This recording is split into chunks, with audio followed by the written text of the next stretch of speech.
Վարչապետի հրաժարականը ապացույցներ այն բանի, որ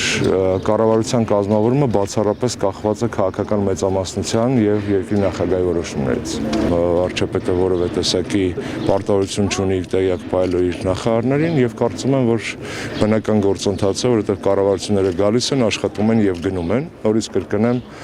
որ Սահմանադրական գործընթացը մեր երկրում ենթադրում է, որ կառավարությունները կազմավորվում են եւ հրաժարականներ են ներկայացնում բացառապես քաղաքական մեծամասնության որոշմամբ։ Ես ինձ տեսնում եմ հանրապետական կուսակցությունում դա բավարար է, որպեսզի դուք ինձանից պրծում չունենաք։ Ես տեսնում եմ մի շարք արժանավոր մարդկանց, որոնց քաղաքական մեծամասնությունը կարող է վստահել նոր կառավարության կազմավորումը եւ երկրի հետագա զարգացման ծրագրերի մշակումը իրականացնել։ Նա կարող է ՀԿ-ից չլինել։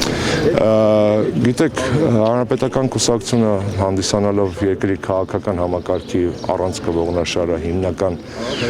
շարժիչ ուժը իրեն կարող է թույլ տալ նաև նման տեսակի ճակերտավոր շռայլություններ, աշխատանքի նման տեսակի աշխատանք այո վստահելու ոչ հանրապետական, բայց այնուհանդերձ քաղաքական մեծամասնության մաս կազմող մարդկանց։ Վարչապետի հրաժարական, որը ինքնին ենթադրում է բոլոր նախարարների մեխանիկական ավտոմատ հրաժարական։ Ինչ վերաբերում է թիմին, ես Հայաստանի Հանրապետական կուսակցության թիմից եմ։